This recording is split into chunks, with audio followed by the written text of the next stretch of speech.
Hello beautiful souls, welcome back to another video on my channel. It's been a while, got a lot going on in life. It's all good though. I hope you've been well. Today I thought it would be fun to have a little flip through this oracle deck that I think is probably the weirdest oracle deck I have in my collection.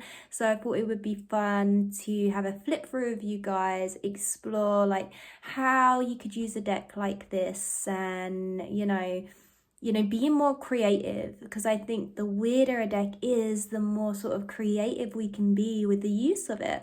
But let me know your thoughts in the comments below, what you think of this deck, what's your weirdest oracle deck, and yeah, let me know. So let's go ahead with the video. Enjoy. So this is the deck that, I don't know, is literally the weirdest oracle deck. And I think, that's quite a big thing to say, because oracle decks are naturally out there, have very different systems, unique to their own. Obviously, I don't have the biggest deck collection. You can kind of see my tarot deck cupboard over there is not overwhelmingly full. I do have a lot more decks in other places in the house, but I don't have too many oracle decks, and I am still delaying on doing my oracle deck collection video, so I apologize for that, and I hope that that video will be out soon. But yeah, so out of all my oracles, this is the weirdest one. It wasn't one I picked out, it was one that got donated to me. It's called Dream Interpretation Oracle Cards. Naturally, I would be very drawn to that. I find dreams really interesting. I love talking about my dreams and hearing about other people's. The backs of the deck, this is the book. And it's not that thick really, because it comes in a few different languages. But I need to change the camera angle quickly. So I very rarely use this deck, but I do sometimes like to use it as a signs and symbols kind of card deck. So alongside other cards, I might just be like, okay, and then let me know what signs and symbols that I can look out for in the 3D, in the real world, that will clarify this for me, whatever the reading is clarifying, right?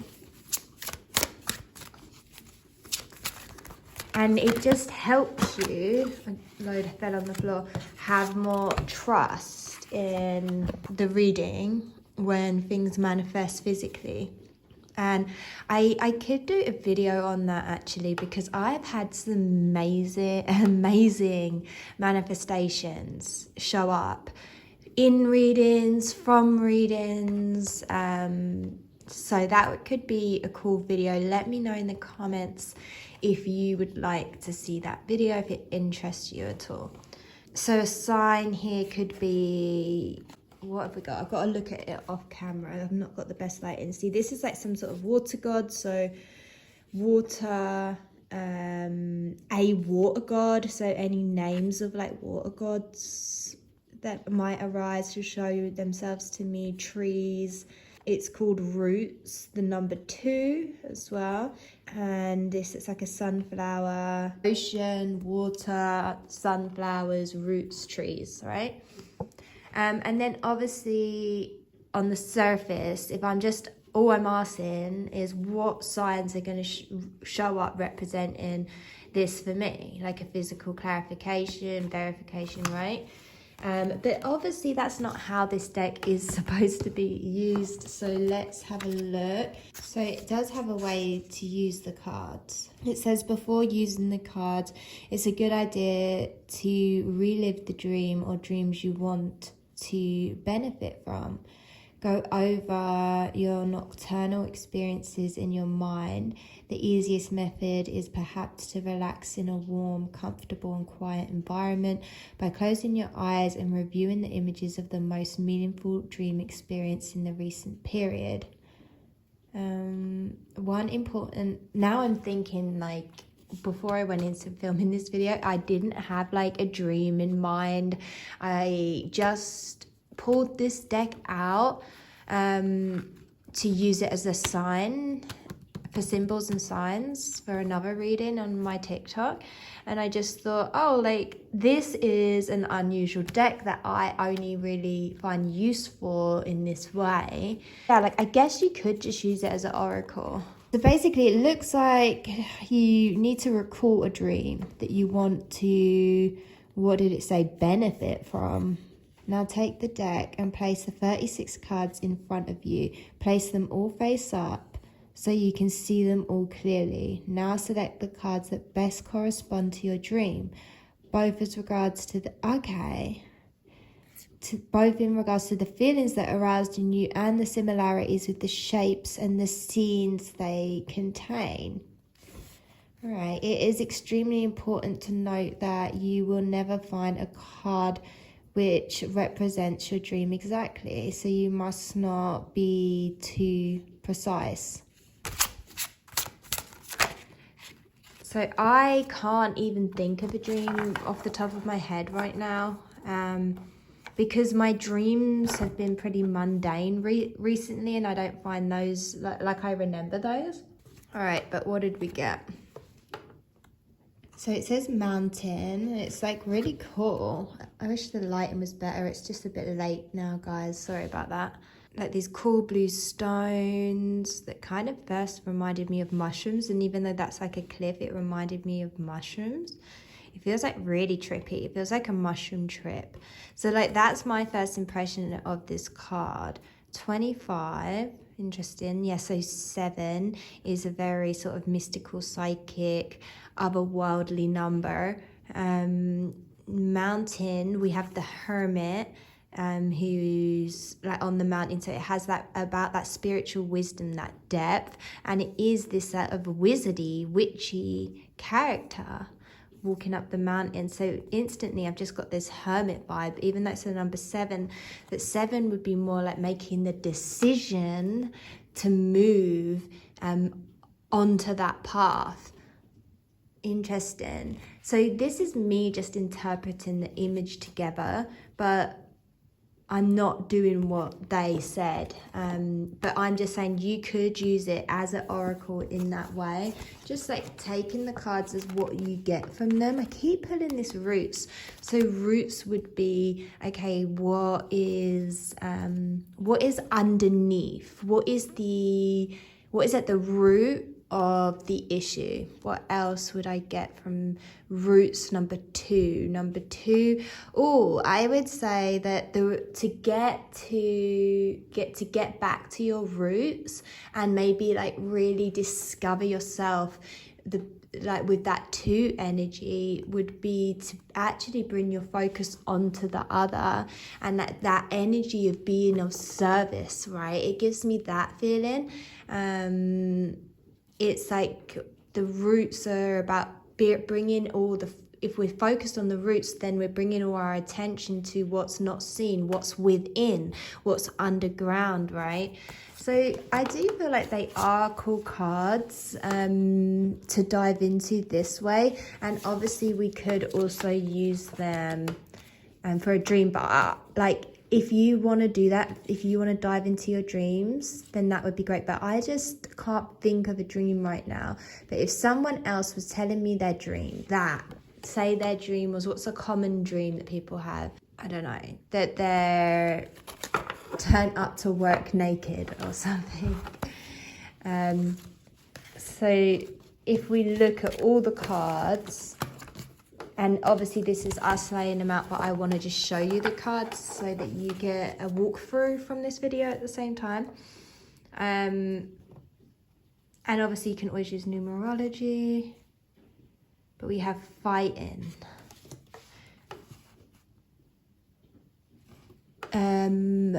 Roots.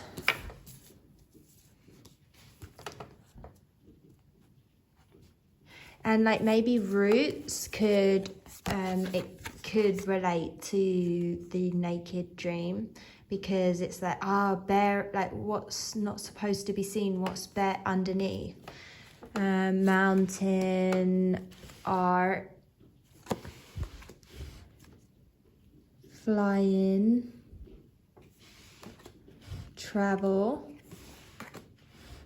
dogs, love, keys, youth. And like he said that the book said you can pull on different things from the image, like, oh, there was a big clock in my dream, even if you didn't feel like the dream was about time, the key word.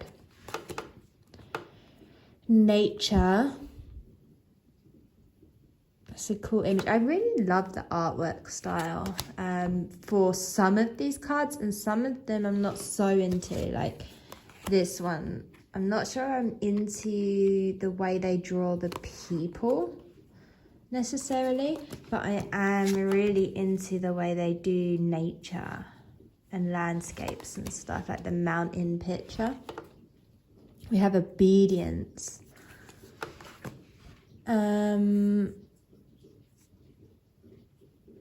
Shoes. Strangers. Money, house, shouting, buying, music, doctors. Well, the fact that someone's naked on this picture, I guess I would pick that, even though doctors really doesn't relate. Blessing. It's a very strange picture. Oh, it's a finger pointing at his head. Nudity. Oh, that's the card. So I think I can take doctor out. Sailing. Moon. Books.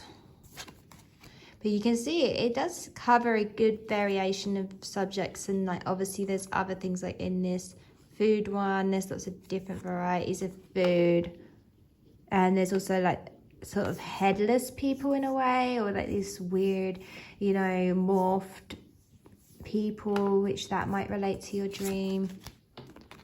Children. But if you had a dream that was at the beach and you're making sandcastles, then you would choose this, right? Wedding. Exceptionality. Riding. Oh my god. Loneliness. Sweets. So I guess roots and nudity could relate to my dream, and then I'm guessing then I could look up, all right, what's the interpretation of that? They have a very short description of the cards though, that's it. Just a couple of key words. That's crazy. Is that for real? Because I always intuit. Anyway, I always use my intuition. I don't use the books. I've never looked in here, but that's crazy. They don't. If you need an in-depth, like especially for Oracle deck, I think Oracle decks kind of should have good guidebooks, because, come on, like it's its own system. You need a good guidebook for those who want it. And like I'm obviously more likely to use a guidebook with a Oracle deck. So, but this one particularly I don't often use. Like I said, I just mostly use it for signs. But what does it say for nudity? If that's you who has a dream about being nude at work, it says truth, body, structure, dance and life. Interesting. Alrighty, well, as I said earlier, I think the best way would be to use this like you would an oracle. You pull it and you intuit naturally like what you get from this, from the keyword, from the number, and from the image, like I did with this one earlier. And like with this nudity, instantly it reminds me of the World card, so I'd probably pull from that. It's number 29, so you can pull from that energy, like 2 and 9 together. It feels like 2 times the humanitarian energy, the self-sacrifice energy. It's like just laying yourself bare, because it's not about you. That's what this energy feels like. The World is like really realizing in the end, it's not all about you. It's about what you can do for others. And I feel like that 2 and 9, which equals the 11, so that's a very powerful 11 energy. Yeah, that's crazy. It's a really strong, powerful card, this. But yeah, you just go and dive in and see what you think of this deck, if you like the images and you want the deck. But I think you can use it way beyond just, even if you are using it as an oracle and you use the keywords, right? Like if you get the shoes card, it's movement, ability to do, vanity, practicality, tools, you know, so you can still use it as an oracle with those keywords.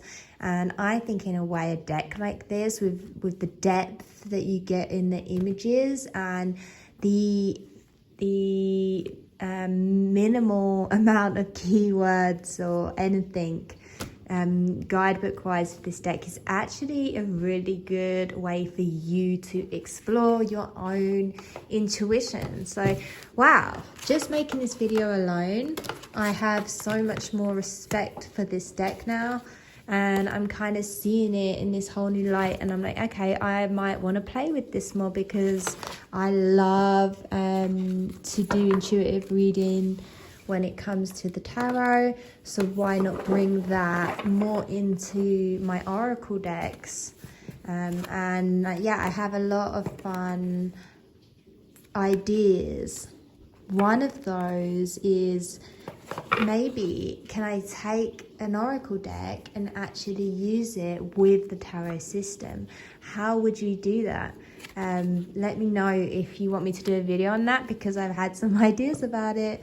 And I think that for us who really love tarot, but also like we love the look and everything and the idea of oracle decks, but we just find when we have them, we're not using them much. We're just so drawn to the tarot. Well, how could we use that oracle deck and with the system of the tarot? Because wouldn't that make you use your oracle decks more? I have a great idea of how we can do that, but I haven't tested it out yet. But let me know if you would be interested in that. Thank you for watching, guys. I hope you enjoyed this video. Please remember to give me a like and subscribe. That helps me a lot.